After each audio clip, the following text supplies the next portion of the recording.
Hi, this is Manjunath Amrutnawar and you are watching my official YouTube channel Manjunath Grammar Guru. So friends, last ಕ್ಲಾಸಲ್ಲಿ ನಾವು ವರ್ಬ್ಗಳ ಬಗ್ಗೆ discuss ಮಾಡಿದ್ವಿ. ಇವತ್ತಿನ ಕ್ಲಾಸ್ನಲ್ಲಿ ನಾವು ಮಾಡೆಲ್ ವರ್ಬ್ಗಳ ಬಗ್ಗೆ ಡಿಸ್ಕಸ್ ಮಾಡೋಣ. ಸೊ ಏನು ಮಾಡೆಲ್ ವರ್ಬ್ಸ್ ಅಂತ ಹೇಳಿದ್ರೆ ಇವು ಕಂಡೀಷನ್ ಅನ್ನ ತಿಳಿಸ್ಲಿಕ್ಕೆ ಬಳಸುವಂತಹ ಎಕ್ಸಿಲರಿ ವರ್ಬಿನ ಮುಂದುವರೆದ ಭಾಗವಾಗಿರತಕ್ಕಂತಹ ವರ್ಬ್ಗಳಾಗಿರ್ತವೆ. Most of the time future ಅಲ್ಲಿ ನಾವು ಬಳಸ್ತೀವಿ ಇವುಗಳನ್ನ. ಆದ್ರೆ ಎಕ್ಸಲರಿ ವರ್ಬ್ ಏನ್ ನಿನ್ ಡಿಸ್ಕಸ್ ಮಾಡಿದ್ವಲ್ವಾ ಅದರ ಮುಂದುವರೆದ ಭಾಗವೇ ಅಂತ ಹೇಳ್ಬೋದು.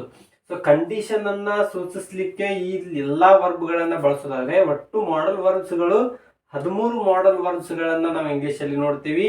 ಸೊ ಈ 13 ಮಾಡೆಲ್ ವರ್ಬ್ಸ್ಗಳ ಬಗ್ಗೆ ನಾವು ತಿಳಿದುಕೊಂಡಾಗ ಯಾವುದೇ ರೀತಿಯಾದಂತಹ ಕ್ವಶನ್ ರೈಸ್ ಆದ್ರೂ ಕೂಡ ಅದಕ್ಕೆ ಆನ್ಸರ್ ಮಾಡ್ಲಿಕ್ಕೆ ಸುಲಭ ಆಗುತ್ತೆ. ಫಾರ್ ಎಕ್ಸಾಂಪಲ್ ಹೇಳೋದಾದ್ರೆ ಲಾಸ್ಟ್ ಟೈಮ್ FDA ಎಕ್ಸಾಮ್ ನಡೆದಿತ್ತು. ಅಂದ್ರೆ ಮೊದಲೆಲ್ಲ FDA exam, FDA SD exam ಹೆಂಗ್ ನಡೀತಾ ಇತ್ತು ಅಂತ ಹೇಳಿದ್ರೆ 100 ಮಾರ್ಕ್ಸಿಗೆ ಕನ್ನಡ ಪೇಪರ್ ಇರ್ತಾ ಇತ್ತು, 100 ಮಾರ್ಕ್ಸಿಗೆ ಇಂಗ್ಲಿಷ್ ಮೀಡಿಯಂದವ್ರಿಗೆ ಇಂಗ್ಲಿಷ್ ಪೇಪರ್ ಇರ್ತಾ ಇತ್ತು. ಅಂತಹ ಒಂದು ಇಂಗ್ಲಿಷ್ ಪೇಪರಿನ ಅಂದ್ರೆ 100 ಮಾರ್ಕ್ಸಿಗೆ ಇರ್ತಕ್ಕಂಥ ಇಂಗ್ಲಿಷ್ ಪೇಪರ್ ನಲ್ಲಿ ಬಂದಿರತಕ್ಕಂತ ಒಂದು ಕ್ವಶನ್ ಇಲ್ಲಿದೆ. ಅಂದ್ರೆ work hard lest you dash fail ಅಂತ ಒಂದು ಕ್ವಶನ್ ಇತ್ತು. ಇದೇ ಮಾಡೆಲ್ ವರ್ಬ್ಗಳನ್ನ 4 ಆಪ್ಷನ್ ಆಗಿ ಕೊಟ್ಟಿದ್ರು. ಅದರಲ್ಲಿ ಒಂದನ್ನ ನಾವು ಆಯ್ಕೆ ಮಾಡ್ರಿ ಅಂತ ಕ್ವಶನ್ ರೈಸ್ ಆಗಿತ್ತು. ಸೊ ನಾವೀಗ ಅದಕ್ಕೆ ರೈಟ್ ಆಗಿರತಕ್ಕಂತ ಆಪ್ಷನ್ ಅನ್ನ ಐಡೆಂಟಿಫೈ ಮಾಡ್ಬೇಕಿದ್ರೆ ಮೊದಲಿಗೆ ನಮಗೆ ಮಾಡೆಲ್ ವರ್ಬ್ಗಳ ಬಗ್ಗೆ ನಾಲೆಜ್ ಇರ್ಬೇಕಲ್ವಾ.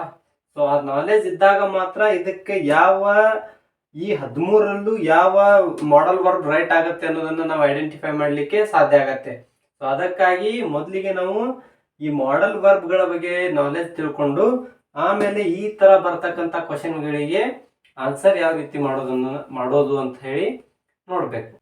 ಹಾಗಿದ್ರೆ ಮತ್ತೆ ತಡ ಮಾಡೋದು, ಒನ್ ಬೈ ಒನ್ ಅನ್ನ ನಾವೀಗ ಡಿಸ್ಕಸ್ ಸ್ಟಾರ್ಟ್ ಮಾಡೋಣ. ಓಕೆ, ಸೊ ಮಾಡೆಲ್ ವರ್ಬ್ಸ್ ಗಳಲ್ಲಿ ಮೊದಲಿಗೆ ವಿಲ್ ಬಗ್ಗೆ ಡಿಸ್ಕಸ್ ಮಾಡೋದಾದ್ರೆ ಈ ವಿಲ್ ಅನ್ನೋದನ್ನ ಎಷ್ಟು ಕಂಡೀಷನ್ ಅಲ್ಲಿ ನಾವು ಬಳಸಬಹುದು ಅಂತ ಹೇಳಿದ್ರೆ ಪ್ರೆಡಿಕ್ಷನ್ ಅಂದ್ರೆ ಊಹಿಸಿಕೊಳ್ಳುವ ಸಂದರ್ಭದಲ್ಲೂ ಬಳಸಬಹುದು, ವಿಲ್ಲಿಂಗ್ನೆಸ್ ಅಂದ್ರೆ ಒಪ್ಪಿಕೊಳ್ಳುವಂತ ಸಂದರ್ಭದಲ್ಲೂ ಬಳಸಬಹುದು, ರಿಕ್ವೆಸ್ಟ್ ಅಥವಾ ಆರ್ಡರ್ ಮಾಡುವಂತ ಸಂದರ್ಭದಲ್ಲೂ ಈ ವರ್ಬ್ ಅನ್ನ ಬಳಸ್ತೀವಿ, ಜನರಲ್ ಫ್ಯಾಕ್ಟ್ಸ್ ಬಗ್ಗೆ ಮಾತನಾಡುವಾಗ್ಲೂ ಕೂಡ ಈ ವರ್ಬ್ ಅನ್ನ ಬಳಸ್ತೀವಿ, ಪ್ರೊಬ್ಯಾಬಿಲಿಟಿ ಸಾಧ್ಯತೆಗಳ ಬಗ್ಗೆ ಮಾತನಾಡುವಾಗ್ಲೂ ಕೂಡ ನಾವು ವಿಲ್ ಅನ್ನುವಂತ ವರ್ಬ್ ಅನ್ನ ಬಳಸ್ತೀವಿ. ಅದ್ರ ಜೊತೆಗೆ ಡಿಟರ್ಮೈನ್ಡ್ ಅಂದ್ರೆ ದೃಢ ನಿರ್ಧಾರ ಏನಿರುತ್ತವ, ಸೊ ಆ ದೃಢ ನಿರ್ಧಾರದ ಬಗ್ಗೆ ಮಾತನಾಡುವಾಗ ಕೂಡ ನಾವು ವಿಲ್ ಅನ್ನುವಂತ ಶಬ್ದವನ್ನ ಬಳಸ್ತೀವಿ. ಪ್ರೆಡಿಕ್ಷನ್ ಅಂತ ಬಂದಾಗ ಎಕ್ಸಾಂಪಲ್ ನೋಡ್ರಿ, ಹಿ ವಿಲ್ ಕಮ್ ಟುಮಾರೋ, ನಾಳೆ ಬರುವುದನ್ನ ನಾವು ಹೀಗೆ ಊಹಿಸಿಕೊಂಡೇನು ಹೇಳ್ತಾ ಇದೀವಲ್ವಾ. ಸೊ ಅದಕ್ಕೆ ನಾವು ವಿಲ್ ಅನ್ನುವ ಮಾಡೆಲ್ ವರ್ಬ್ ಬಳಸಿದೀವಿ. ವಿಲ್ಲಿಂಗ್ನೆಸ್ ಅಂದ್ರೆ ಒಪ್ಪಿಕೊಳ್ಳುವುದು, I will do it for you, ನಿನ್ಗೋಸ್ಕರ ನಾನು ಅದನ್ನ ಮಾಡೇ ಮಾಡ್ತೀನಿ ಅಂತ ಏನು ಒಪ್ಕೊಳ್ತೀವಲ್ವಾ. ಸೊ ಅಂತ ಸಂದರ್ಭದಲ್ಲಿ ವಿಲ್ ಅನ್ನುವ ಮಾಡೆಲ್ ವರ್ಬ್ ಅನ್ನ ಬಳಸಿದೀವಿ. ರಿಕ್ವೆಸ್ಟ್ ಅಥವಾ ಆರ್ಡರ್ ಮಾಡುವಾಗಲೂ ಕೂಡ ಇಲ್ಲಿ ರಿಕ್ವೆಸ್ಟ್ ಇದು will you come for tea, ನಾವು ಅವರಿಗೆ ಮುಂದಿರ್ತಕ್ಕಂಥ ವ್ಯಕ್ತಿಗೆ ರಿಕ್ವೆಸ್ಟ್ ಮಾಡ್ಕೊಳ್ತಾ ಇದೀವಿ, ಟೀಗೆ ಆಫರ್ ಮಾಡ್ತಾ ಇದೀವಿ, ಬನ್ನಿ ನಮ್ ಜೊತೆ ಟೀ ಕುಡಿಲಿಕ್ಕೆ ಅಂತ ಹೇಳಿ. ಅಂತ ಸಂದರ್ಭದಲ್ಲಿ ನಾವು ವಿಲ್ ಅನ್ನ ಬಳಸಿ ಮಾಡೆಲ್ ವರ್ಬ್ ವಿಲ್ ಅನ್ನ ಬಳಸಿ ಸೆಂಟೆನ್ಸ್ ಕನ್ಸ್ಟ್ರಕ್ಟ್ ಮಾಡಬಹುದು. ಆಮೇಲೆ ಜನರಲ್ ಫ್ಯಾಕ್ಟ್ಸ್ ಅಂತ ಬಂದಾಗ ಇದು ಸರ್ವೇ ಸಾಮಾನ್ಯ ಸತ್ಯಗಳಂತ ಇರ್ತಾವಲ್ವಾ. ಸೊ ಅಂತಹ ಸತ್ಯಗಳ ಬಗ್ಗೆ ಮಾತನಾಡುವಾಗಲೂ ಕೂಡ ನಾವು ವಿಲ್ ಅನ್ನ ಬಳಸ್ತೇವೆ. For example, oil will flat on water, ಖಂಡಿತವಾಗಿಯೂ ನೀರಿನ ಮೇಲೆ ಒಂದು ಡ್ರಾಪ್ ಆಯಿಲ್ ಅನ್ನ ಹಾಕಿದ್ರೆ ಅದರ ಮೇಲೆ ಅದು ಫ್ಲಾಟ್ ತೇಲುತ್ತೆ, ಅದು ಮುಳುಗೋದಿಲ್ಲ. ಅಂತಹ ಸತ್ಯದ ಬಗ್ಗೆ ನಾವು ಮಾತನಾಡುವಾಗಲೂ ಕೂಡ ವಿಲ್ ಅನ್ನ ಬಳಸ್ತೀವಿ. For example, cows will give the milk, ಹಸುಗಳು ಯಾವಾಗ್ಲೂ ಹಾಲನ್ನೇ ಕೊಡ್ತವೆ, ಹಾಲ್ ಬಿಟ್ಟು ವಿಷ ಅಂತೂ ಕೊಡೋದಿಲ್ಲ. ಸೊ ಅಂತ ಸಂದರ್ಭದಲ್ಲಿ ನಾವು ಜನರಲ್ ಫ್ಯಾಕ್ಟ್ಸ್ ಬಗ್ಗೆ ಮಾತನಾಡುವಾಗ ವಿಲ್ ಅನ್ನ ಬಳಸ್ತೀವಿ. ಪ್ರೊಬ್ಯಾಬಿಲಿಟಿ ಅಂದ್ರೆ ಸಾಧ್ಯತೆಗಳ ಬಗ್ಗೆ, C will be at the library ನಾವ್, ಅವಳಿಗೆ ಬಂದ್ರು ಬರ್ಬೋದು, ಬರ್ಲಿಕ್ಕೂ ಇಲ್ಲ, ಬಟ್ ಸಾಧ್ಯ ಅಥವಾ ಅಸಾಧ್ಯತೆ ಇರ್ಬೋದು, ಸಾಧ್ಯನೂ ಇರ್ಬೋದು, ಅಸಾಧ್ಯನೂ ಇರ್ಬೋದು. ಅಂತ ಸಂದರ್ಭದಲ್ಲಿ ನಾವು ವಿಲ್ ಅನ್ನ ಬಳಸಿ ಸೆಂಟೆನ್ಸ್ ಅನ್ನ ಮಾಡ್ತೀವಿ. ಆಮೇಲೆ ಡಿಟರ್ಮೈನ್ಡ್ ಅಂದ್ರೆ ಖಚಿತವಾಗಿ ನಾನು ದೃಢ ನಿರ್ಧಾರವೇನ್ ಮಾಡಿರ್ತೀವಲ್ವಾ, ಅಂತಹ ದೃಢ ನಿರ್ಧಾರಗಳನ್ನ ನಾವು ವ್ಯಕ್ತಪಡಿಸಬೇಕಾದ್ರೂ ಕೂಡ ವಿಲ್ ಅನ್ನುವ ಮಾಡೆಲ್ ವರ್ಬ್ ಅನ್ನ ಬಳಸ್ತೀವಿ. For example, this time I will get the job 100%, ಈ ಸಾರಿ ನಾನು ಜಾಬ್ ತಗೊಂತೀನಿ ಅಂತ ಏನ್ ನೀವೆಲ್ಲ ದೃಢ ನಿರ್ಧಾರ ಮಾಡಿರ್ತೀರಲ್ವಾ. ಆ ದೃಢ ನಿರ್ಧಾರವನ್ನ ವ್ಯಕ್ತಪಡಿಸುವಂತ ಸಂದರ್ಭದಲ್ಲಿ ವಿಲ್ ಅನ್ನುವ ಮಾಡೆಲ್ ವರ್ಬ್ ಅನ್ನ ಬಳಸಿ ಸೆಂಟೆನ್ಸ್ ಅನ್ನ ಕನ್ಸ್ಟ್ರಕ್ಟ್ ಮಾಡಬೇಕು. ಸೊ ಇಷ್ಟೇ ವಿಲ್ ಅನ್ನುವುದನ್ನ ಯಾವೆಲ್ಲ ಕಂಡೀಷನ್ ನಲ್ಲಿ ಬಳಸಬೇಕು ಅಂತ ಹೇಳಿದ್ರೆ prediction, willingness, request or order, general facts, probability, determined, ಈ ಇಷ್ಟು ಕಂಡೀಷನ್ ಗಳಲ್ಲೂ ಕೂಡ ನಾವು ವಿಲ್ ಅನ್ನುವಂತಹ ಮಾಡಲ್ ವರ್ಬ್ ಅನ್ನು ನಾವು ಬಳಸ್ಕೊಂಡು ಸೆಂಟೆನ್ಸ್ ಕನ್ಸ್ಟ್ರಕ್ಟ್ ಮಾಡಬೇಕು. ಸೊ ಇದ್ರ ನೆಕ್ಸ್ಟ್ ಬರ್ತಕ್ಕಂಥದ್ದು ಶಾಲ್ ಬಗ್ಗೆ ಡಿಸ್ಕಸ್ ಮಾಡೋಣ. So the second one is shall ಅನ್ನುವಂತಹ ಮಾಡಲ್ ವರ್ಬ್. ಅದನ್ನ ಯಾವೆಲ್ಲ ಕಂಡೀಷನ್ ನಲ್ಲಿ ಬಳಸ್ತೀವಿ ಅಂತ ಹೇಳಿದ್ರೆ less doubt, promise, suggestion or request, insistence, court or police order, ಈ ಎಲ್ಲಾ ಸಂದರ್ಭದಲ್ಲೂ ಕೂಡ ನಾವು ಶಾಲ್ ಅನ್ನುವ ಮಾಡಲ್ ವರ್ಬ್ ಅನ್ನ ಬಳಸ್ತೀವಿ. ಲೆಸ್ ಡೌಟ್ ಅಂತ ಬಂದಾಗ I shall come to the school tomorrow, ನಾನು ನಾಳೆ ಶಾಲೆಗೆ ಹೋಗುದು ತುಂಬಾ ಕಡಿಮೆ ಸಾಧ್ಯತೆ ಇರುವಂತ ಸಂದರ್ಭದಲ್ಲಿ ಈ ಶಾಲ್ ಅನ್ನ ನಾವು ಬಳಸ್ತೀವಿ. ಅತಿ ಹೆಚ್ಚು ಸಾಧ್ಯತೆ ಇತ್ತು ಅಂತ ಹೇಳಿದ್ರೆ ವಿಲ್ ಅನ್ನ ಬಳಸ್ತಾ ಇದ್ವಿ. ಬಟ್ ತುಂಬಾ ಕಡಿಮೆ, ಲೆಸ್ ಡೌಟ್ ಅಂದ್ರೆ ಕಡಿಮೆ ಸಾಧ್ಯತೆ ಇರುತ್ತೆ, ಹೋದ್ರೂ ಹೋಗ್ಬೋದು, ಹೋಗ್ಲಿಕ್ಕೂ ಇಲ್ಲ ಅಂತ ಸಂದರ್ಭದಲ್ಲಿ ನಾವು ಶಾಲ್ ಅನ್ನ ಬಳಸ್ತೀವಿ. ಸೊ ಪ್ರಾಮಿಸ್ ಮಾಡುವಾಗ್ಲೂ ಕೂಡ ನಾವು ಶಾಲ್ ಅನ್ನ ಹೆಚ್ಚಾಗಿ ಬಳಸ್ತೀವಿ. We shall go to the movie next week, ನಾವು ಮುಂದಿನ ವೀಕ್ ಅಲ್ಲಿ ಮೂವಿ ನೋಡ್ಲಿಕ್ಕೆ ಹೋಗ್ತಾ ಇದೀವಿ ಅಂತ ಹೇಳಿ ಈಗ ಒಂದು ಪ್ರಾಮಿಸ್ ಮಾಡ್ತಾ ಇದೀವಿ ಅಂತ ಹೇಳಿದ್ರೆ ಆ ನೆಕ್ಸ್ಟ್ ವೀಕ್ ಅಲ್ಲಿ ನಾವು ಹೋದ್ರೂ ಹೋಗ್ಬೋದು, ಹೋಗ್ಲಿಕ್ಕೂ ಇಲ್ಲ. ಸೊ ಅದಕ್ಕೋಸ್ಕರ ಪ್ರಾಮಿಸ್ ಮಾಡುವಾಗ ನಾವು ಶಾಲ್ ಅನ್ನ ಯೂಸ್ ಮಾಡ್ತೀವಿ. ನಂದೊಂದು ರಿಕ್ವೆಸ್ಟ್ ಏನಂತ ಹೇಳಿದ್ರೆ, ಈ ಪ್ರಾಮಿಸ್ ಅನ್ನೋದಿದೆ ಅಲ್ವಾ, ಇದನ್ನ ಅತಿ ಖುಷಿಯಾಗಿದ್ದಾಗ ಅಥವಾ ಅತಿ ದುಃಖ ಆದಾಗ ಯಾವತ್ತೂ ಪ್ರಾಮಿಸ್ ಮಾಡಬಾರ್ದು. ಫಸ್ಟ್ ಆಫ್ ಆಲ್ ಏನಂತ ಹೇಳಿದ್ರೆ ಪ್ರಾಮಿಸ್ ಇರೋದೇ ಬ್ರೇಕ್ ಮಾಡ್ಲಿಕ್ಕೋಸ್ಕರ. ಪ್ರಾಮಿಸ್ ಮಾಡ್ತಾರೆ, ಆ ಪ್ರಾಮಿಸ್ಸಿಗೆ ತಕ್ಕಂಗೆ ಯಾರೂ ನಡ್ಕೊಳ್ಳೋದಿಲ್ಲ. ಸೊ ಅಂಥದಕ್ಕಾಗಿ ಪ್ರಾಮಿಸ್ ಅನ್ನ ಮಾಡುವಾಗ ಸ್ವಲ್ಪ ಕೇರ್ಫುಲ್ ಆಗಿರ್ಬೇಕು. ಅತಿ ಹೆಚ್ಚು ಖುಷಿ ಆದಾಗ ಸಡನ್ ಆಗಿ ಯಾವುದೋ ಒಂದು ಮಾಡ್ತೀನಿ, ನಾನು ಹಂಗ್ ಮಾಡ್ತೀನಿ ಹಿಂಗ್ ಮಾಡ್ತೀನಿ ಅಂತ ಪ್ರಾಮಿಸ್ ಮಾಡೋದಾಗ್ಲಿ ಮಾಡಬಾರ್ದು. ಅತಿ ದುಃಖ ಆದಾಗ್ಲೂ ಕೂಡ ಪ್ರಾಮಿಸ್ಗಳನ್ನ ಮಾಡಬಾರ್ದು. ಯಾಕಂದ್ರೆ ಅವು ಕ್ಷಣಿಕ ಆಗಿರ್ತಾವು. ಆ ಸಂದರ್ಭದಲ್ಲಿ ನಮ್ಮ ಮೈಂಡ್ ನಮ್ಮ ಕಂಟ್ರೋಲ್ ಅಲ್ಲಿ ಇರೋದಿಲ್ಲ. ಅದಕ್ಕೋಸ್ಕರ ನಾವು ಪ್ರಾಮಿಸ್ ಮಾಡಿರ್ತೀವಿ. ಆದ್ರೆ ರಿಯಾಲಿಟಿ ಅಂತ ಬಂದಾಗ ಆ ಪ್ರಾಮಿಸ್ ಅನ್ನ ನಿಭಾಯಿಸೋದು ತುಂಬಾ ಕಷ್ಟ. ಸೊ ಅದಕ್ಕೋಸ್ಕರನೇ ನಾನು ಹೇಳ್ತಾ ಇರೋದು, ಪ್ರಾಮಿಸ್ ಮಾಡ್ಬೇಕಿದ್ರೆ ತುಂಬಾ ಕೇರ್ಫುಲ್ ಆಗಿರಿ. ಪ್ರಾಮಿಸ್ ಇರೋದೇ ಬ್ರೇಕ್ ಮಾಡ್ಲಿಕ್ಕೋಸ್ಕರ. Most of the time promise ಯಾವಾಗ್ಲೂ ಈಡೇರೋದಿಲ್ಲ, ಮಾಡಿರ್ತಕ್ಕಂಥ ಪ್ರಾಮಿಸ್ ಈಡೇರೋದಿಲ್ಲ. ತುಂಬಾ ಸಾರಿ ತುಂಬಾ ವ್ಯಕ್ತಿಗಳು ಪ್ರಾಮಿಸ್ ಮಾಡಿ ಬ್ರೇಕ್ ಮಾಡ್ತಾರೆ ನಿಮ್ ಲೈಫಲ್ಲಿ. ದಯವಿಟ್ಟು ಆ ತರ ಪ್ರಾಮಿಸ್ ಗಳನ್ನ ನಂಬಬೇಡಿ. ನೀವು ಕೂಡ ಯಾರು ಪ್ರಾಮಿಸ್ ಅನ್ನ ಮಾಡ್ಲಿಕ್ಕೆ ಹೋಗ್ಬೇಡಿ. ಮಾಡಿದ್ರು ಕೂಡ ಅದಕ್ಕೆ ವಿಲ್ ಇರ್ಬೇಕು, ವಿಲ್ ಪವರ್ ಇರ್ಬೇಕು. ಆ ಪ್ರಾಮಿಸ್ ಅನ್ನ ಉಳಿಸ್ಕೊಳ್ಳೋ ವಿಲ್ ಪವರ್ ಇರ್ಬೇಕು. ಅಂತ ಸಂದರ್ಭದಲ್ಲಿ ಮಾತ್ರ ಮಾಡಿ. ಸೊ ಇದು ಜಸ್ಟ್ ನಿಮ್ಗೊಂದು ಸಜೆಷನ್. ಪ್ರಾಮಿಸ್ ಅಂತ ಬಂದಾಗ ಅದಕ್ಕೆ ನಾನು ಹೇಳಿದ್ದು, ಯಾವಾಗ್ಲೂ ಪ್ರಾಮಿಸ್ ಅಂತಂದ್ರೆ ಬ್ರೇಕ್ ಮಾಡ್ಲಿಕ್ಕೋಸ್ಕರನೇ ಇರೋದು. ಬ್ರೇಕ್ ಮಾಡ್ಲಿಕ್ಕೋಸ್ಕರನೇ ಇರೋದಕ್ಕಾಗಿಯೇ ಶಾಲ್ ಅಂತ ಬಳಸ್ತೀವಿ, ವಿಲ್ ಅಂತ ಬಳಸಲ್ಲ. ವಿಲ್ ಯಾವಾಗ ಬಳಸ್ತೀವಿ ಅಂತ ಹೇಳಿದ್ರೆ, ನಾ 100% ಮಾಡೇ ಮಾಡ್ತೀನಿ ಅಂತ ಕಾನ್ಫಿಡೆನ್ಸ್ ಇದ್ದು ನನಗೆ ಅದ್ರ ಮೇಲೆ ಪಕ್ಕ ಭರವಸೆ ಇದ್ದಾಗ ಮಾತ್ರ ವಿಲ್ ಬಳಸ್ತೀವಿ. ಸೊ ಪ್ರಾಮಿಸ್ ಅಂತ ಬಂದಾಗ ಶಾಲ್ ಅನ್ನೇ ನಾವು ಹೆಚ್ಚಿನ ಸಂದರ್ಭದಲ್ಲಿ ಬಳಸ್ತೀವಿ. ಸೊ ಅದೇನೇ ಇರಲಿ, let's come to the point. Suggestion ಅಂತ ಬಂದಾಗ ಅದು ಸಜೆಷನ್ ನಾವು ಕೊಡೋಕ್ಕೂ ಇರ್ಬೋದು ಅಥವಾ ಸಜೆಷನ್ ತಗೊಳ್ಳುವಂತ ಸಂದರ್ಭದಲ್ಲೂ ಇರ್ಬೋದು. ಬರೀ ಸಜೆಷನ್ ಅಷ್ಟೇ ಅಲ್ಲ, ರಿಕ್ವೆಸ್ಟ್ ಮಾಡ್ಕೊಳ್ಳೋ ಸಂದರ್ಭದಲ್ಲೂ ಕೂಡ ನಾವು ಶಾಲ್ ಅನ್ನ ಬಳಸ್ತೀವಿ. Shall we take down the notes? ನೀವು ಇಷ್ಟೆಲ್ಲ ಜನ, ಎಷ್ಟೊಂದು 1000-2000 ಜನ ವಿಡಿಯೋ ನೋಡ್ತಾ ಇರೋಂಥ ಸಂದರ್ಭದಲ್ಲಿ ಎಲ್ಲರೂ ನೋಟ್ಸ್ ಮಾಡ್ತಾರೆ ಅನ್ನೋದು ಭರವಸೆ ಇರೋದಿಲ್ಲ. ಕೆಲವೊಂದಷ್ಟು ಸ್ಟೂಡೆಂಟ್ಸ್ ಮಾತ್ರ, ಜೆನ್ಯೂನ್ ಸ್ಟೂಡೆಂಟ್ಸ್ ಮಾತ್ರ ನೋಟ್ಸ್ ಮಾಡ್ಕೊಳ್ತಾ ಇರ್ತಾರಲ್ವಾ. ಸೊ ಅಂತ ಸಂದರ್ಭದಲ್ಲಿ ನಾವು ಶಾಲ್ ಅನ್ನ ಯೂಸ್ ಮಾಡ್ತೀವಿ. ಅಂದ್ರೆ ಎಲ್ಲರೂ ಮಾಡ್ತಾರಲ್ಲ, 100ಕ್ಕೆ ಒಂದು 30%, 20-25 ಅಥವಾ 30-35% ಅಷ್ಟೇ ನೋಟ್ಸ್ ಮಾಡ್ಕೊಳ್ತಾ ಇದ್ದಾರೆ. ಅಂದ್ರೆ 70% ಜಸ್ಟ್ ಹಂಗೆ ನೋಡಿ ಕೈ ಬಿಡ್ತಾ ಇದ್ದಾರೆ. ಸೊ ಅಂತ ಸಂದರ್ಭದಲ್ಲಿ ನಾವು ಶಾಲ್ ಅನ್ನ ಯೂಸ್ ಮಾಡ್ತೀವಿ. ಸೊ 90% ನೋಟ್ಸ್ ಮಾಡ್ತಾ ಇದ್ದಾರಾ, ವಿಲ್ ಅನ್ನೋ ವರ್ಡ್ ಅನ್ನ ನಾವು ಯೂಸ್ ಮಾಡ್ಬೇಕು. ಬಟ್ ಆ ಸಾಧ್ಯತೆ ಕಡಿಮೆ ಇದ್ದಾಗ ಶಾಲ್ ಅನ್ನೋದನ್ನ ಯೂಸ್ ಮಾಡ್ತೀವಿ. ಸೊ ಇನ್ಸಿಸ್ಟೆನ್ಸ್ ಅಂತ ಬಂದಾಗ ಒತ್ತಾಯ ಪೂರ್ವಕವಾಗಿ ಇನ್ನೊಬ್ಬರ ಮೇಲೆ ಒಂದು ವಿಷಯವನ್ನ ಹೇಳೋದಂತ ಸಂದರ್ಭದಲ್ಲಿ ಶಾಲ್ ಅನ್ನೋ ವರ್ಡ್ ಅನ್ನ ಯೂಸ್ ಮಾಡ್ತೀವಿ. For example, he shall complete the work. ಅವನ್ ಮಾಡ್ತಾನೋ ಬಿಡ್ತಾನೋ ಅದು ಗೊತ್ತಿಲ್ಲ. ನಾವ್ ಏನ್ ಮಾಡೋದು, ಒತ್ತಾಯ ಪೂರ್ವಕವಾಗಿ ನೀನ್ ಅದನ್ನ ಕಂಪ್ಲೀಟ್ ಮಾಡ್ಬೇಕು ಅಂತ ಹೇಳಿ ಒತ್ತಾಯ ಪೂರ್ವಕವಾಗಿ ಏನ್ ಹೇಳ್ತಾ ಇರ್ತೀವಲ್ವಾ. ಸೊ ಅಂತ ಸಂದರ್ಭದಲ್ಲಿ ಶಾಲ್ ಅನ್ನುವಂತ ವರ್ಡ್ ಅನ್ನ ಯೂಸ್ ಮಾಡ್ತೀವಿ. ಮತ್ತೆ ಮೋಸ್ಟ್ ಇಂಪಾರ್ಟೆಂಟ್ ಅಂತ ಹೇಳಿದ್ರೆ ಕೋರ್ಟ್ ಆರ್ಡರ್ ಆಗಿರ್ಬೋದು, ಪೊಲೀಸ್ ಆರ್ಡರ್ ಆಗಿರ್ಬೋದು, ಆ ಎಲ್ಲಾ ಆರ್ಡರ್ ಗಳಲ್ಲಿ ವಿಲ್ ಅನ್ನುವುದಕ್ಕಿಂತ ಶಾಲ್ ಅನ್ನುವಂತಹ ವರ್ಡ್ ಅನ್ನ ಅವರು ಹೆಚ್ಚಾಗಿ ಬಳಸಿರ್ತಾರೆ. You shall have to produce the original documents. ನೀವು ನಿಮ್ಮ ಒರಿಜಿನಲ್ ಡಾಕ್ಯುಮೆಂಟ್ಸ್ ಅನ್ನ ಪ್ರೊಡ್ಯೂಸ್ ಮಾಡ್ರಿ ಅಂತ ಹೇಳುವಂತ ಸಂದರ್ಭದಲ್ಲಿ ಆ ಆರ್ಡರ್ ಅಲ್ಲಿ ವಿಲ್ ಬದಲಿಗೆ ಶಾಲ್ ಅನ್ನೇ ಹೆಚ್ಚಾಗಿ ಬಳಸಿರ್ತಾರೆ. ಸೊ ಅಂದ್ರೆ ಸೊ ಶಾಲ್ಗೆ ಮತ್ತು ವಿಲ್ಗೆ ಏನು ವ್ಯತ್ಯಾಸ ಅಂತ ಹೇಳಿದ್ರೆ, ವಿಲ್ ಅನ್ನೋದು ಹೆಚ್ಚಿನ ಸಾಧ್ಯತೆಯನ್ನು ತೋರಿಸಿದ್ರೆ ಶಾಲ್ ಅನ್ನೋದು ಸ್ವಲ್ಪ ಕಡಿಮೆ ಸಾಧ್ಯತೆಯನ್ನ ತೋರಿಸ್ಲಿಕ್ಕೆ ಬಳಸುವಂತದ್ದು. ಆಮೇಲೆ ಈ ಶಾಲನ್ನ ಮತ್ತೆ ಇನ್ನೊಂದ್ ಕಡೆ ಬಳಸ್ತಾರೆ, ಎಲ್ಲಿ ಅಂತ ಹೇಳಿದ್ರೆ ಡೈರೆಕ್ಟ್ ಸ್ಪೀಚ್ ಮತ್ತೆ ಇಂಡೈರೆಕ್ಟ್ ಸ್ಪೀಚ್ ಅಂತ ನೋಡ್ತೀವಲ್ಲ, ಅದರಲ್ಲಿ ಡೈರೆಕ್ಟ್ ಸ್ಪೀಚ್ ಅಂತ ಏನ್ ಬರುತ್ತಲ್ವಾ, ಆ ಡೈರೆಕ್ಟ್ ಸ್ಪೀಚ್ ಅಲ್ಲಿ ಶಾಲ್ ಅನ್ನ ಬಳಸ್ತಾರೆ. ಇಂಡೈರೆಕ್ಟ್ ಸ್ಪೀಚ್ ಅಲ್ಲಿ ಇದ್ರ ಫಾಸ್ಟ್ ಫಾರ್ಮ್ ಆಗಿರ್ತಕ್ಕಂಥ ಶುಡ್ ಅನ್ನ ಬಳಸ್ತಾರೆ. ಸೊ ಇದಷ್ಟು ಶಾಲ್ ಬಗ್ಗೆ ಆಯ್ತು. ಸೊ ನೆಕ್ಸ್ಟ್ ಒನ್ ನೋಡೋಣ. Third one wood. ಈ ವುಡ್ ಅನ್ನುವ ಮಾಡಲ್ ವರ್ಬ್ ಅನ್ನು ನಾವು ಯಾವೆಲ್ಲ ಕಂಡೀಷನ್ ಅಲ್ಲಿ ಬಳಸಬಹುದು ಅಂತ ಹೇಳಿದ್ರೆ, ಇಮ್ಯಾಜಿನರಿ ಕಂಡೀಷನ್ ಅಲ್ಲಿ ಬಳಸಬಹುದು. ಟು ಆಸ್ಕ್ ಪೊಲೈಟ್ಲಿ, ಏನಾದ್ರೂ ಒಂದನ್ನ ನಾವು ಪೊಲೈಟ್ ಆಗಿ ಕೇಳುವಂತ ಸಂದರ್ಭದಲ್ಲಿ ಬಳಸಬಹುದು. ಡಿಸೈರ್ಸ್ ಅಂದ್ರೆ ನಮ್ಮ ಬಯಕೆಯನ್ನ ವ್ಯಕ್ತಪಡಿಸುವಂತಹ ಸಂದರ್ಭದಲ್ಲಿ ಬಳಸಬಹುದು. ಇಂಡೈರೆಕ್ಟ್ ಸ್ಪೀಚ್ ಅಲ್ಲಿಯೂ ಕೂಡ ನಾವು ಅದನ್ನ ಬಳಸಬಹುದು. ಇಮ್ಯಾಜಿನರಿ ಅಂತ ಬಂದಾಗ, if they had invited me I would have attend the marriage. Marriage ಮುಗಿದು ಹೋಗಿದೆ, ಆದ್ರೂ ಕೂಡ ಇಮ್ಯಾಜಿನೇಷನ್ ಮಾಡ್ಕೊಂಡು ನಾವೇನ್ ಹೇಳ್ತಾ ಇದ್ದೀವಿ, ಅವ್ರು ಏನಾದ್ರೂ ನಮ್ಮನ್ನ ಕರೆದಿದ್ರೆ ನಾನು ಅದಕ್ಕೆ ಮ್ಯಾರೇಜ್ಗೆ ಅಟೆಂಡ್ ಆಗ್ತಾ ಇದ್ದೆ. ಸೊ ಆ ಮ್ಯಾರೇಜ್ ಮುಗಿದು ಹೋಗಿದೆ, ಆದ್ರೂ ಕೂಡ ಈಗ ಅದನ್ನ ಇಮ್ಯಾಜಿನೇಷನ್ ಮಾಡಿಕೊಂಡು ನಾವು ಅದನ್ನ ಹೇಳ್ತಾ ಇದ್ದೀವಿ ಅಂತ ಹೇಳಿದ್ರೆ, ಅಂತ ಸಂದರ್ಭದಲ್ಲಿ ನಾವು ಈ ವುಡ್ ಅನ್ನುವಂತಹ ಹೆಲ್ಪ್ ಮಾಡಲ್ ವರ್ಬ್ ಅನ್ನ ಬಳಸ್ತೀವಿ. To ask politely, would you like to talk about it. ನಾವು ಅದನ್ನ ಏನಾದ್ರೂ ಪೊಲೈಟ್ ಆಗಿ ಕೇಳ್ಬೇಕಂತ ಸಂದರ್ಭದಲ್ಲಿ ವುಡ್ ಅನ್ನುವಂತಹ ವರ್ಡ್ ಅನ್ನ ಯೂಸ್ ಮಾಡ್ತೀವಿ. ಅಂದ್ರೆ ಅದು ಹಾರ್ಮ್ಫುಲ್ ಆಗಿರಬಾರ್ದು, ಪೊಲೈಟ್ ಆಗಿ ನಾವು ಅದನ್ನ ರಿಕ್ವೆಸ್ಟ್ ರೀತಿಯಲ್ಲಿ ನಾವು ಕೇಳುವಂತಹ ಸಂದರ್ಭದಲ್ಲಿ ಕೂಡ ಇದನ್ನ ವುಡ್ ಅನ್ನುವ ಮಾಡಲ್ ವರ್ಬ್ ಅನ್ನ ಬಳಸ್ತೀವಿ.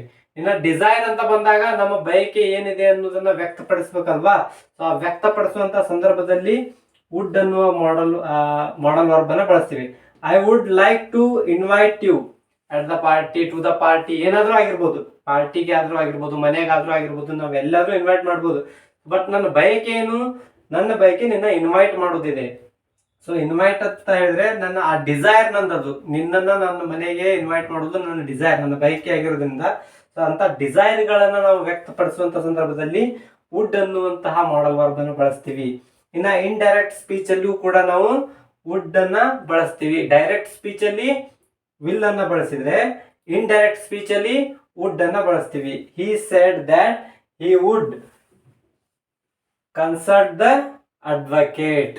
ಅದನ್ನ ನಾವು ಇಂಡೈರೆಕ್ಟ್ ಸ್ಪೀಚ್ ಅಲ್ಲಿ, ಡೈರೆಕ್ಟ್ ಆಗಿದ್ದಿರ್ತಕ್ಕಂತಹ ಸ್ಪೀಚ್ ಅನ್ನ ಇಂಡೈರೆಕ್ಟ್ ಗೆ ಕನ್ವರ್ಟ್ ಮಾಡಿದಾಗ ವುಡ್ ಅನ್ನುವಂತಹ ವರ್ಡ್ ಅನ್ನ ನಾವು ಬಳಸ್ತೀವಿ. ಅದು ಡೈರೆಕ್ಟ್ ಸ್ಪೀಚ್ ಅಲ್ಲಿ ವಿಲ್ ಆಗಿರ್ಬೇಕು ಅಂದಾಗ ಅದನ್ನ ಇಂಡೈರೆಕ್ಟ್ ತಗೊಂಬಂದಾಗ ನಾವು ವುಡ್ ಅಂತ ಹೇಳಿ ಬರಿತೀವಿ.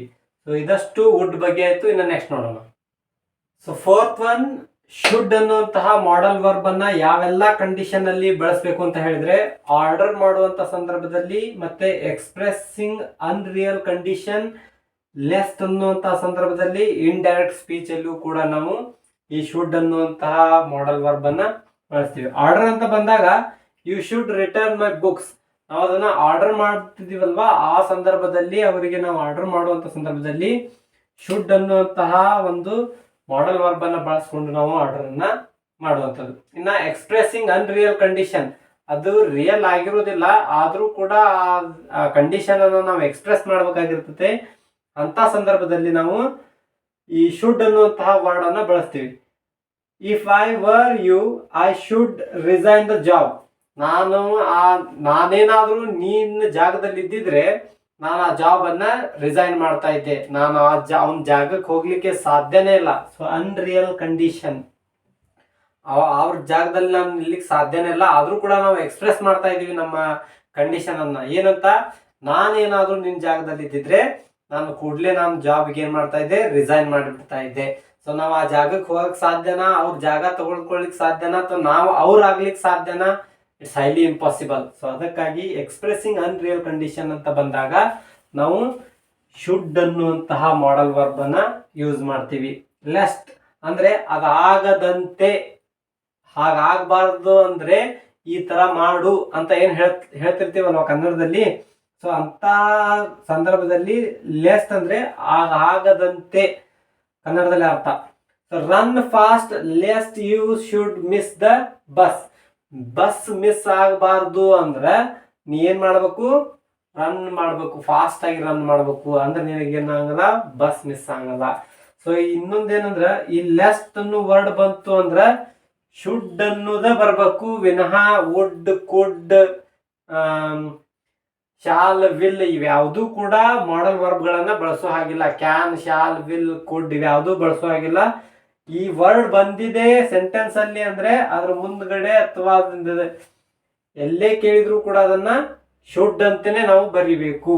ಸೊ ಇದಷ್ಟೇ ಅನ್ನೋದ್ಲೆ ಇಂಡೈರೆಕ್ಟ್ ಸ್ಪೀಚ್ ಅಲ್ಲೂ ಕೂಡ ನಾವು ಈ ಶುಡ್ ಅನ್ನ ಬಳಸ್ತೀವಿ. ಶಾಲ್ ಅನ್ನೋದನ್ನ ಡೈರೆಕ್ಟ್ ಸ್ಪೀಚ್ ಅಲ್ಲಿ ಬಳಸಿದ್ರೆ ಇಂಡೈರೆಕ್ಟ್ ಸ್ಪೀಚ್ ಅಲ್ಲಿ ವುಡ್ ಅನ್ನುವಂತಹ ಮಾಡಲ್ ವರ್ಬ್ ಅನ್ನ ಬಳಸ್ತೀವಿ. ಸೊ ನಾವು ಕ್ಲಾಸ್ ಸ್ಟಾರ್ಟ್ ಆದ ತಕ್ಷಣ ಮೊದಲಿಗೆ ಒಂದು ಕ್ವಶನ್ ಅನ್ನ ರೈಸ್ ಮಾಡಿದ್ದೆ, FDA ಎಕ್ಸಾಮ್ ಅಲ್ಲಿ ಕೇಳಿರ್ತಕ್ಕಂಥದ್ದು ಅಂತ ಹೇಳಿದ್ದೆ. Work hard lest you dash fail ಅಂತ ಕೇಳಿದ್ದೆ. 13 ಮಾಡಲ್ ವರ್ಬ್ಗಳಲ್ಲಿ ಯಾವ್ದು ರೈಟ್ ಆಗತ್ತೆ ಅಂತಾನು ಕ್ವಶನ್ ಮಾಡಿದ್ದೆ.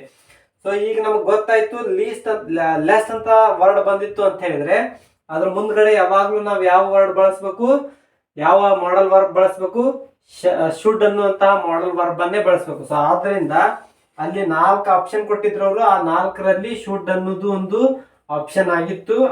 ಅದನ್ನೇ ಆಪ್ಷನ್ ಅನ್ನು ನಾವೇನ್ ಮಾಡ್ಬೇಕು, ಹಾಕಬೇಕು.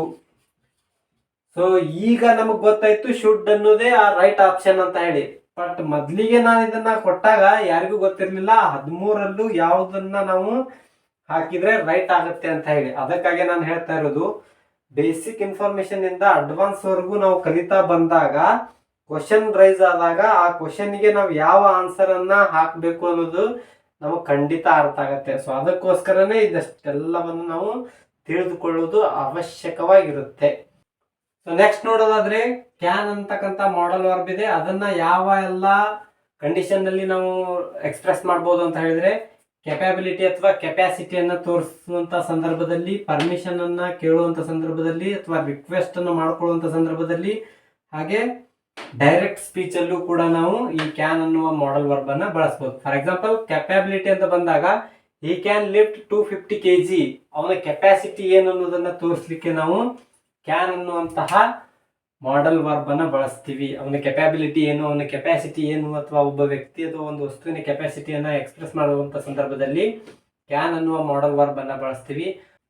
ಪರ್ಮಿಷನ್ ಅನ್ನ ಕೇಳುವಂತ ಸಂದರ್ಭದಲ್ಲೂ ಕೂಡ ನಾವು ಕ್ಯಾನ್ ಅನ್ನ ಬಳಸ್ತೀವಿ. She can bring the book later. Request ಮಾಡ್ಕೊಳ್ಳುವಂತಹ ಸಂದರ್ಭದಲ್ಲಿ ಕ್ಯಾನ್ ಅನ್ನ ಎಕ್ಸ್ಪ್ರೆಸ್ ಮಾಡ್ತೀವಿ. Can you do this for me, ಇದನ್ನ ನನಗೋಸ್ಕರ ಮಾಡ್ತೀಯಾ ಅಂತ ಕೇಳಲಿಕ್ಕೆ ನಾವು ಕ್ಯಾನ್ ಅಂತಕ್ಕಂತಹ ಹೆಲ್ಪಿಂಗ್ ವರ್ಬ್ ಅನ್ನ ಬಳಸ್ತೀವಿ. ಅದೇ ತರ ಡೈರೆಕ್ಟ್ ಸ್ಪೀಚ್ ಅನ್ನ ಹೇಳುವಾಗ್ಲೂ ಕೂಡ ಕ್ಯಾನ್ ಅನ್ನ ಬಳಸ್ಕೊಂಡು ಸೆಂಟೆನ್ಸ್ ಕನ್ಸ್ಟ್ರಕ್ಟ್ ಮಾಡುವಂಥದ್ದು. ಇದು ಕ್ಯಾನ್ ಬಗ್ಗೆ ಆಯ್ತು. ಇನ್ನ ಅದರ ಫಾಸ್ಟ್ ಫಾರ್ಮ್ ಕುಡ್ ಅಂತ ಇರುತ್ತೆ. ಈ ಕುಡ್ ಅನ್ನುವ ಮಾಡಲ್ ವರ್ಬ್ ಅನ್ನ ಯಾವೆಲ್ಲ ಸಂದರ್ಭದಲ್ಲಿ ನಾವು ಬಳಸ್ತೀವಿ ಅಂತ ಹೇಳಿದ್ರೆ, ಸ್ಟ್ರಾಂಗ್ ಪಾಸಿಬಿಲಿಟಿ ಅನ್ನು ತೋರಿಸ್ಲಿಕ್ಕೆ ನಾವು ಕುಡ್ ಅನ್ನ ಬಳಸ್ತೀವಿ. ಲಾಸ್ಟ್ ಚಾನ್ಸ್ ಅನ್ನ ತೋರಿಸ್ಲಿಕ್ಕೆ ನಾವು ಕುಡ್ ಅನ್ನ ಬಳಸ್ತೀವಿ. ಲಾಸ್ಟ್ ಎಬಿಲಿಟಿಯನ್ನ ತೋರಿಸ್ಲಿಕ್ಕೆ ಅಥವಾ ಕಳೆದುಕೊಂಡಿರ್ತಕ್ಕಂಥ ಅವಕಾಶ, ಕಳೆದುಕೊಂಡಿರ್ತಕ್ಕಂಥ ಸಾಮರ್ಥ್ಯವನ್ನ ಮಾತನಾಡುವಂತ ಸಂದರ್ಭದಲ್ಲಿ ಕುಡ್ ಅನ್ನ ಬಳಸ್ತೀವಿ. ಟು ಆಸ್ಕ್ ಪೊಲೈಟ್ಲಿ, ಏನಾದ್ರೂ ನಾವು ಪೊಲೈಟ್ ಆಗಿ ಕೇಳಲಿಕ್ಕೂ ಕೂಡ ಕುಡ್ ಅನ್ನ ಬಳಸ್ತೀವಿ. ಇಂಡೈರೆಕ್ಟ್ ಸ್ಪೀಚ್ ಅಲ್ಲಿ ಕ್ಯಾನ್ ಅನ್ನೋದನ್ನ ಡೈರೆಕ್ಟ್ ಸ್ಪೀಚ್ ಅಲ್ಲಿ ಬಳಸಿದ್ರೆ, ಕುಡ್ ಅನ್ನೋದನ್ನ ಇಂಡೈರೆಕ್ಟ್ ಸ್ಪೀಚ್ ಅಲ್ಲಿ ನಾವು ಬಳಸ್ತೀವಿ. ಸೊ ಇದೆಲ್ಲದಕ್ಕೂ ಎಕ್ಸಾಂಪಲ್ ಬರೆದಿಲ್ಲ, ಒಂದೆರಡು ಎಕ್ಸಾಂಪಲ್ ಅನ್ನ ಕೊಟ್ಟಿದ್ದೀನಿ. Could you please hold the baby, ನಾವಿಲ್ಲಿ ಪೊಲೈಟ್ ಆಗಿ ರಿಕ್ವೆಸ್ಟ್ ಮಾಡ್ಕೊಳ್ತಾ ಇದ್ದೀವಿ, ನೀವು ನಮ್ಮ ಬೇಬಿನ ಹೋಲ್ಡ್ ಮಾಡ್ತಿಲ್ಲ ಸ್ವಲ್ಪ ಹೊತ್ತು ಅಂತ ಹೇಳಿ ರಿಕ್ವೆಸ್ಟ್ ಮಾಡ್ಕೊಳ್ತಾ ಇದ್ದೀವಿ, ಅಂದ್ರೆ ಪೊಲೈಟ್ ಆಗಿ ನಾವು ಕೇಳ್ತಾ ಇದ್ದೀವಿ. If you want my help you could call me any time. Strong possibility, ನೀವು ನಂದು ಪಾಸಿಬಿಲಿಟಿ ಏನಂತ ಹೇಳಿದ್ರೆ ಯಾವಾಗ ನೀವು ನನಗೆ ಕಾಲ್ ಮಾಡಿದ್ರು ನಾನು ನಿಮ್ಗೆ ಹೆಲ್ಪ್ ಮಾಡಕ್ ರೆಡಿ ಇದ್ದೀನಿ ಅಂತ ಹೇಳ್ತಾ ಇದೀವಲ್ವಾ, ಅಂತ ಸಂದರ್ಭದಲ್ಲಿ ಕುಡ್ ಅನ್ನುವಂತಹ ವರ್ಡ್ ಅನ್ನು ನಾವು ಬಳಸ್ತಾ ಇದ್ದೀವಿ. ಇಲ್ಲಿ ಏನಾದ್ರೂ ಪೊಲೈಟ್ ಆಗಿ ಕೇಳಲಿಕ್ಕೆ ಅಥವಾ ಪೊಲೈಟ್ ಆಗಿ ಏನಾದ್ರು ಕ್ವಶನ್ ಮಾಡೋದಿತ್ತು ಅಂತ ಹೇಳಿದ್ರೆ ನಾವು ಕುಡ್ ಅನ್ನುವಂತಹ ಹೆಲ್ಪಿಂಗ್ ವರ್ಬ್ ಅನ್ನ ಬಳಸ್ತೀವಿ. ಇದಷ್ಟು ಕ್ಯಾನ್ ಮತ್ತೆ ಕುಡ್ ಬಗ್ಗೆ ಆಯ್ತು. ಇನ್ನು ನೆಕ್ಸ್ಟ್ ನೋಡೋಣ. ಸೊ ಇಲ್ಲೊಂದಷ್ಟು ಮಾಡಲ್ ವರ್ಬ್ಸ್ ಗಳಿದಾವೆ, ಮೇ, ಮೈಟ್, ಮಸ್ಟ್ ಅಂತ. ಸೊ ಮೇ ಅನ್ನೋ ಮಾಡಲ್ ವರ್ಬ್ ಅನ್ನ ನಾವು ಯಾವೆಲ್ಲ ಕಂಡೀಷನ್ ಅಲ್ಲಿ ಬಳಸ್ತೀವಿ ಅಂತ ಹೇಳಿದ್ರೆ, ಪರ್ಮಿಷನ್ ಕೇಳಲಿಕ್ಕೆ ಬಳಸ್ತೀವಿ. May I come in, may I go to the school, ಈ ತರ ಪರ್ಮಿಷನ್ ಕೇಳಲಿಕ್ಕೆ. ಮತ್ತೆ ಪಾಸಿಬಿಲಿಟಿಯನ್ನು ತಿಳಿಸ್ಲಿಕ್ಕೂ ಕೂಡ ಮೇ ಅನ್ನುವಂತ ವರ್ಬ್ ಅನ್ನು ಬಳಸ್ತೀವಿ. ಆಮೇಲೆ ಬೆನಿಡಿಕ್ಷನ್ ಮತ್ತು ಮೆಲಿಡಿಕ್ಷನ್ ಗಳನ್ನ ಸೂಚಿಸ್ಲಿಕ್ಕೂ ಕೂಡ ನಾವು ಮೇ ಅನ್ನುವಂತಹ ವರ್ಬ್ ಅನ್ನ ಬಳಸ್ತೀವಿ. ಏನ್ ಬೆನಿಡಿಕ್ಷನ್ ಅಂದ್ರೆ? ಬೆನಿಡಿಕ್ಷನ್ ಅಂದ್ರೆ ಆಶೀರ್ವಾದವನ್ನ ಮಾಡ್ತಿರ್ತೀವಲ್ವಾ, ಶುಭ ಹಾರೈಸ್ತಿರ್ತೀವಲ್ವಾ, ಅಂತ ಸಂದರ್ಭದಲ್ಲಿ ಮೇ ಅನ್ನುವಂತಹ ನಾವು ಮಾಡಲ್ ವರ್ಬ್ ಅನ್ನ ಬಳಸ್ತೀವಿ. ಫಾರ್ ಎಕ್ಸಾಂಪಲ್ ಹೇಳೋದಾದ್ರೆ ಮೇ ಗಾಡ್ ಬ್ಲೆಸ್ ಯು ಅಂತ ಹೇಳ್ತೀವಿ. ಅವ್ರಿಗೆ ನಾವು ಆಶೀರ್ವಾದ ಮಾಡುವಂತಹ ಸಂದರ್ಭದಲ್ಲಿ, ಬೆನಿಡಿಕ್ಷನ್ ಮಾಡುವಂತಹ ಸಂದರ್ಭದಲ್ಲಿ ಮೇ ಅನ್ನುವಂತಹ ಮಾಡಲ್ ವರ್ಬ್ ಅನ್ನು ಬಳಸ್ತೀವಿ. ಅದೇ ರೀತಿ ಮೆಲಿಡಿಕ್ಷನ್ ಅಂತ ಹೇಳಿದ್ರೆ ಅವರಿಗೆ ಶಪಿಸುವಂತಹ ಸಂದರ್ಭದಲ್ಲೂ ಕೂಡ ನಾವು ಮೇ ಅನ್ನುವಂತಹ ಮಾಡಲ್ ವರ್ಬ್ ಅನ್ನ ಬಳಸ್ತೀವಿ. ಫಾರ್ ಎಕ್ಸಾಂಪಲ್ ಹೇಳೋದಾದ್ರೆ, ಮೇ ದಟ್ ರೋಗ್ ಬ್ರೇಕ್ ಹಿಸ್ ಲೆಗ್ಸ್ ಅಂತ ಹೇಳ್ತೀವಿ. ಕಾಲು ಮುರ್ಕೊಂಡು ಸತ್ತು ಹೋಗ್ಲಿ ಅಂತ ಹೇಳ್ತಿರ್ತೀವಲ್ವಾ. ಸೊ ಅಂತ ಸಂದರ್ಭದಲ್ಲೂ ಕೂಡ ನಾವು ಮೇ ಅನ್ನುವಂತಹ ಮಾಡಲ್ ವರ್ಬ್ ಅನ್ನ ಬಳಸ್ತೀವಿ. ಅಂದ್ರೆ ಬೆನಿಡಿಕ್ಷನ್ ಮತ್ತು ಮೆಲಿಡಿಕ್ಷನ್ ಶಪಿಸುವಂತಹ ಸಂದರ್ಭದಲ್ಲೂ ಮತ್ತು ಆಶೀರ್ವದಿಸುವಂತ ಸಂದರ್ಭದಲ್ಲೂ ಕೂಡ ನಾವು ಮೇ ಅನ್ನುವಂತಹ ಮಾಡಲ್ ವರ್ಬ್ ಅನ್ನ ಬಳಸ್ತೀವಿ. ಅದೇ ರೀತಿ ಮೈಟ್ ಅಂತ ಬಂದಾಗ ಈ ಮೇ ಅನ್ನು ನಾವು ಡೈರೆಕ್ಟ್ ಸ್ಪೀಚ್ ಅಲ್ಲೂ ಕೂಡ ಬಳಸ್ತೀವಿ. ಮೈಟ್ ಅಂತ ಬಂದಾಗ ಪಾಸ್ಟ್ ಟೆನ್ಸ್ ಅಲ್ಲಿ ಬಳಸ್ತೀವಿ. ಇದು ಪ್ರೆಸೆಂಟ್ ಟೆನ್ಸ್ ಆಗಿದ್ರೆ ಇದನ್ನ ಪಾಸ್ಟ್ ಟೆನ್ಸ್ ಅಲ್ಲಿ ಬಳಸ್ತೀವಿ. ಇಂಡೈರೆಕ್ಟ್ ಸ್ಪೀಚ್ ಅಲ್ಲಿ ಬಳಸ್ತೀವಿ. ಇದನ್ನ ಡೈರೆಕ್ಟ್ ಸ್ಪೀಚ್ ಅಲ್ಲಿ ಬಳಸಿದ್ರೆ ಇದನ್ನ ಇಂಡೈರೆಕ್ಟ್ ಸ್ಪೀಚ್ ಅಲ್ಲಿ ಬಳಸ್ತೀವಿ. ಆಮೇಲೆ ಪ್ರೊಪ್ಯಾಬಿಲಿಟಿಯನ್ನ ತಿಳಿಸ್ಲಿಕ್ಕೋಸ್ಕರನು ನಾವು ಮೈಟ್ ಅನ್ನುವಂತಹ ಮಾಡಲ್ ವರ್ಬ್ ಅನ್ನ ಬಳಸ್ತೀವಿ. ಅದೇ ರೀತಿ ಲಾಸ್ಟ್ ಅಲ್ಲಿ ಇರುವುದು ಮಸ್ಟ್ ಅಂತ ಅಬ್ಲಿಗೇಷನ್ ಅನ್ನ ತೋರಿಸ್ಲಿಕ್ಕೂ ಕೂಡ ನಾವು ಮಸ್ಟ್ ಅನ್ನ ಬಳಸ್ತೀವಿ. You must read the book ಅಂತ ಹೇಳ್ತೀವಲ್ವಾ, ಆಜ್ಞೆಯನ್ನ ಏನ್ ಮಾಡ್ತಿರ್ತೀವಲ್ವಾ. ಸೊ ಈ she must sing a song ಅಂತ ಹೇಳ್ತಿರ್ತೀವಲ್ವಾ, ಅಂತ ಸಂದರ್ಭದಲ್ಲಿ ಅಬ್ಲಿಗೇಷನ್ ಅನ್ನು ತೋರಿಸುವಂತ ಸಂದರ್ಭದಲ್ಲಿ ಮಸ್ಟ್ ಅನ್ನುವಂತಹದನ್ನ ಯೂಸ್ ಮಾಡ್ತೀವಿ. ಕನ್ಕ್ಲೂಷನ್ ಅನ್ನ ಹೇಳುವಂತ ಸಮ್ ಅಪ್ ಮಾಡಿ ಕನ್ಕ್ಲೂಷನ್ ಮಾಡಿ ಹೇಳ್ತಿರ್ತೀವಲ್ವಾ, ಅಂತ ಸಂದರ್ಭದಲ್ಲೂ ಮಸ್ಟ್ ಅನ್ನ ಯೂಸ್ ಮಾಡ್ತೀವಿ. ಅದೇ ರೀತಿ ಸ್ಟ್ರಾಂಗ್ ಆಗಿ ಇರ್ತಕ್ಕಂಥ ಗೆಸ್ ಮಾಡುವಂತ ಸಂದರ್ಭದಲ್ಲೂ ಕೂಡ ನಾವು ಮಸ್ಟ್ ಅನ್ನ ಯೂಸ್ ಮಾಡ್ತೀವಿ. ಸೊ ಈ ಎಲ್ಲಾ ಮಾಡಲ್ ವರ್ಬ್ಗಳನ್ನ ಈ ಕಂಡೀಷನ್ಗಳಲ್ಲಿ ನಾವು ಯೂಸ್ ಮಾಡಿಕೊಂಡು ಸೆಂಟೆನ್ಸ್ ಅನ್ನ ಕನ್ಸ್ಟ್ರಕ್ಟ್ ಮಾಡ್ತಿರ್ತೀವಿ. ಸೊ ಇನ್ನೊಂದಷ್ಟು ವರ್ಬ್ಸ್ಗಳಿದಾವೆ, ಅವುಗಳನ್ನ ನೋಡೋಣ. ಸೊ ಕೊನೆಯದಾಗಿರ್ತಕ್ಕಂತಹ ಮಾಡಲ್ ವರ್ಬ್ಸ್ಗಳು need to, dare to, used to. So ಈ ಎಲ್ಲಾ ಮಾಡಲ್ ವರ್ಬ್ ಗಳನ್ನ ಯಾವ ಸಿಚುವೇಶನ್ ಅಥವಾ ಯಾವ ಕಂಡೀಷನ್ ಅಲ್ಲಿ ಬಳಸ್ತೀವಿ ಅಂತ ನೋಡೋದಾದ್ರೆ, to tell about necessity and common sense. Necessity ಮತ್ತು ಕಾಮನ್ ಸೆನ್ಸ್ ಬಗ್ಗೆ ಮಾತನಾಡುವಂತ ಸಂದರ್ಭದಲ್ಲಿ ನಾವು ನೀಡ್ ಟು ಅನ್ನುವಂತಹ ಮಾಡಲ್ ವರ್ಬ್ ಅನ್ನು ಬಳಸ್ತೀವಿ. You need to keep your city clean, ಇದು ನೆಸೆಸಿಟಿ ಆಗಿರುವಂತದ್ದು, ಅದಕ್ಕೋಸ್ಕರ ನಾವು ನೀಡ್ ಟು ಅನ್ನುವಂತಹ ಮಾಡಲ್ ವರ್ಬ್ ಅನ್ನ ಬಳಸಿದೀವಿ. ಇನ್ನ ಡೇರ್ ಟು ಅಂತ ಬಂದಾಗ ಟು ಎಕ್ಸ್ಪ್ರೆಸ್ ಫಿಯರ್, ನಮ್ಮಲ್ಲಿರ್ತಕ್ಕಂಥ ಭಯವನ್ನ ವ್ಯಕ್ತಪಡಿಸುವಂತಹ ಸಂದರ್ಭದಲ್ಲಿ ಡೇರ್ ಟು ಅನ್ನುವಂತಹ ಮಾಡಲ್ ವರ್ಬ್ ಅನ್ನ ಬಳಸ್ತೀವಿ. I dare to go against any god, ನನಗೆ ಯಾವುದೇ ದೇವರ ವಿರುದ್ಧ ಮಾತನಾಡ್ಲಿಕ್ಕೆ ಭಯ ಆಗತ್ತೆ, ಅದಕ್ಕೋಸ್ಕರ ನಾನು ಡೇರ್ ಟು ಅನ್ನುವಂತಹ ವರ್ಡ್ ಅನ್ನ ಅಥವಾ ಮಾಡಲ್ ವರ್ಬ್ ಅನ್ನ ಯೂಸ್ ಮಾಡ್ತಾ ಇದ್ದೀನಿ. I dare to think about bad situation, ಕೆಟ್ಟ ಸಿಚುವೇಶನ್ ಬಗ್ಗೆ ನಂಗೆ ಥಿಂಕ್ ಮಾಡ್ಲಿಕ್ಕೂ ಕೂಡ ನನಗೆ ಏನಾಗುತ್ತೆ, ಭಯ ಆಗುತ್ತೆ. ಸೊ ಅದನ್ನ ಎಕ್ಸ್ಪ್ರೆಸ್ ಮಾಡ್ಲಿಕ್ಕೋಸ್ಕರ ನಾನು ಡೇರ್ ಟು ಅನ್ನುವಂತಹ ಮಾಡಲ್ ವರ್ಬ್ ಅನ್ನ ಯೂಸ್ ಮಾಡಿಕೊಂಡು ಸೆಂಟೆನ್ಸ್ ಅನ್ನ ಕನ್ಸ್ಟ್ರಕ್ಟ್ ಮಾಡುವಂಥದ್ದು. ಅಂದ್ರೆ ಯಾವ ಸಂದರ್ಭದಲ್ಲಿ ನಾವು ಭಯವನ್ನ ವ್ಯಕ್ತಪಡಿಸ್ತಿರ್ತೀವಲ್ವಾ, ಅಂತ ಸಂದರ್ಭದಲ್ಲಿ ನಾವು ಡೇರ್ ಟು ಅನ್ನುವ ಮಾಡಲ್ ವರ್ಬ್ ಅನ್ನ ಯೂಸ್ ಮಾಡಿಕೊಂಡು ಹೇಳುವಂಥದ್ದು. ಇನ್ನ ಯೂಸ್ಡ್ ಟು ಅಂತ ಬಂದಾಗ ಪಾಸ್ಟ್ ಹ್ಯಾಬಿಟ್ಸ್ ಗಳನ್ನ ವ್ಯಕ್ತಪಡಿಸ್ಲಿಕ್ಕೋಸ್ಕರ ನಾವು ಈ ಮಾಡಲ್ ವರ್ಬ್ ಅನ್ನ ಬಳಸ್ತೀವಿ. ಅಂದ್ರೆ ಪಾಸ್ಟ್ ಟೈಮ್ ಅಲ್ಲಿ ನಾವು ಅದನ್ನ ಮಾಡ್ತಾ ಇದ್ವಿ, ಈಗ ಪ್ರೆಸೆಂಟ್ ಅಲ್ಲಿ ಅದನ್ನ ಏನ್ ಮಾಡಿದೀವಿ, ನಿಲ್ಸಿದೀವಿ. ನಾ ಮೊದಲು ತುಂಬಾ ಸಿಗರೇಟ್ ಸೇಯ್ತಾ ಇದ್ದೆ, ಈಗ ಬಿಟ್ಟೇನೆ. ನಾ ಮೊದಲು ತುಂಬಾ ಸರಾಯಿ ಕುಡಿತಾ ಇದ್ದೆ, ಈಗ ಬಿಟ್ಟೇನೆ ಅಂತ ಹೀಗೆಲ್ಲ ಹೇಳ್ತಿರ್ತಾರಲ್ವಾ. ಸೊ ಅಂತದನ್ನ ವ್ಯಕ್ತಪಡಿಸ್ಲಿಕ್ಕೆ ಇಂಗ್ಲಿಷ್ ಅಲ್ಲಿ ನಾವು ಯೂಸ್ಡ್ ಟು ಅನ್ನುವಂತಹ ಮಾಡಲ್ ವರ್ಬ್ ಅನ್ನ ಬಳಸ್ತೀವಿ. ಫಾರ್ ಎಕ್ಸಾಂಪಲ್ ನೋಡೋದಾದ್ರೆ, we used to enjoy the holidays. ನಾವು ಸ್ಕೂಲ್ ಎಲ್ಲ ಕಲಿಯುವಂತ ಸಂದರ್ಭದಲ್ಲಿ ಹಾಲಿಡೇಸ್ ಅಂತ ಬಂದ್ರೆ ನಾವು ಫುಲ್ ಎಂಜಾಯ್ ಮಾಡ್ತಾ ಇದ್ವಿ. ಬಟ್ ಈಗ ಎಂಜಾಯ್ ಮಾಡ್ತಾ ಇಲ್ಲ. ಹಾಲಿಡೇಸ್ ಟೈಮ್ ಅಲ್ಲಿ ನಾವು ಏನ್ ಮಾಡ್ತಾ ಇದ್ವಿ, ವೆಕೇಶನ್ ಟೈಮ್ ಅಲ್ಲಿ ನಾವು ಎಂಜಾಯ್ ಮಾಡ್ತಾ ಇದ್ವಿ. ಸೊ ಅಂತ ಸಂದರ್ಭ, ಅಂತ ಸಿಚುವೇಶನ್ ಅನ್ನ ವ್ಯಕ್ತಪಡಿಸಲಿಕ್ಕೆ ನಾವು ಯೂಸ್ಡ್ ಟು ಅಂತ ಬಳಸ್ತಾ ಇದೀವಿ. I used to live in Mysore, ನಾವು ಮೊದ್ಲಿಗೆ ಎಲ್ಲಿ ವಾಸವಾಗಿದ್ದೆ, ಮೈಸೂರಲ್ಲಿ ವಾಸವಾಗಿದ್ದೆ. ಬಟ್ ಇವಾಗ ಮೈಸೂರಲ್ಲಿ ವಾಸವಾಗಿಲ್ಲ, ನಾನು ಮೈಸೂರನ್ನು ಬಿಟ್ಟು ಬಂದಿದ್ದೀನಿ. ಪಾಸ್ಟ್ ಅನ್ನ ತಿಳಿಸ್ಲಿಕ್ಕೋಸ್ಕರ ನಾವು ಯೂಸ್ಡ್ ಟು ಅನ್ನುವಂತಹ ಮಾಡಲ್ ವರ್ಬ್ ಅನ್ನ ಬಳಸ್ತೀವಿ. ಸೊ ಇದಷ್ಟು ನೀಡ್ ಟು, ಡೇರ್ ಟು ಮತ್ತೆ ಯೂಸ್ಡ್ ಟು ಬಗ್ಗೆ ಆಯ್ತು. ಸೊ ಇಲ್ಲಿವರೆಗೂ ನಾವು ಒಟ್ಟಾರೆಯಾಗಿ ಮಾಡಲ್ ವರ್ಬ್ಸ್ ಗಳು ಎಷ್ಟಿದಾವೆ ಮತ್ತು ಅವೆಲ್ಲ ಯಾವ ಸಂದರ್ಭದಲ್ಲಿ ಯೂಸ್ ಮಾಡ್ತೀವಿ ಅಂತ ಹೇಳಿ ಇನ್ ಡೆಪ್ತ್ ಆಗಿ ತಿಳ್ಕೊಂಡಿದ್ವಿ. ಮತ್ತೆ ಎಕ್ಸಾಮ್ ಅಲ್ಲಿ ಯಾವ ರೀತಿ ಬರ್ಬೋದು, ಅದಕ್ಕೆ ಯಾವ ಸಂದರ್ಭದಲ್ಲಿ ಯಾವ ಮಾಡಲ್ ವರ್ಬ್ ಗಳನ್ನ ಬಳಸಬೇಕು ಅನ್ನೋದನ್ನ ಕೂಡ ತಿಳ್ಕೊಂಡಿದೀವಿ. ನಿಮ್ಗಿದು ಅರ್ಥ ಆಗಿದೆ ಅಂತ ಅನ್ಕೊಳ್ತೀನಿ. ಸೊ ಇದಷ್ಟು ಮಾಡಲ್ ವರ್ಬ್ ಗಳ ಬಗ್ಗೆ ಆಗಿತ್ತು. ಇನ್ನು ನೆಕ್ಸ್ಟ್ ಕ್ಲಾಸ್ ಅಲ್ಲಿ ಹೊಸ ಟಾಪಿಕ್ ಅನ್ನ ಡಿಸ್ಕಸ್ ಮಾಡೋಣ. ಸೊ ದಯವಿಟ್ಟು ಯಾರೆಲ್ಲ ಹೊಸದಾಗಿ ನನ್ನ ಚಾನೆಲ್ ಅನ್ನ ನೋಡ್ತಾ ಇದ್ರಿ, ಸಬ್ಸ್ಕ್ರೈಬ್ ಮಾಡ್ಕೊಳ್ಳಿ, ಬೆಲ್ ಐಕಾನ್ ಹಿಟ್ ಮಾಡಿ, ಅಲ್ಲಿ ಆಲ್ ಅನ್ನೋ ಒಂದು ಆಪ್ಷನ್ ಬರುತ್ತೆ, ಅದನ್ನ ಕ್ಲಿಕ್ ಮಾಡಿ. ನಾವು ಮಾಡುವಂತಹ ಎಲ್ಲ ಕ್ಲಾಸಸ್ಗಳು ನಿಮಗೆ ನೋಟಿಫೈ ಆಗುತ್ತೆ. ದಯವಿಟ್ಟು ಎಲ್ಲ ಕ್ಲಾಸಸ್ಗಳನ್ನು ನೋಡಿ ನಿಮ್ಮ ಫ್ರೆಂಡ್ಸ್ ಗ್ರೂಪಲ್ಲಿ, ನಿಮ್ಮ ಫ್ಯಾಮಿಲಿ ಗ್ರೂಪ್ಸಲ್ಲಿ ಶೇರ್ ಮಾಡಿ, ಲೈಕ್ಸ್ ಮಾಡಿ, ಕಮೆಂಟ್ ಮಾಡಿ. Thank you one and all.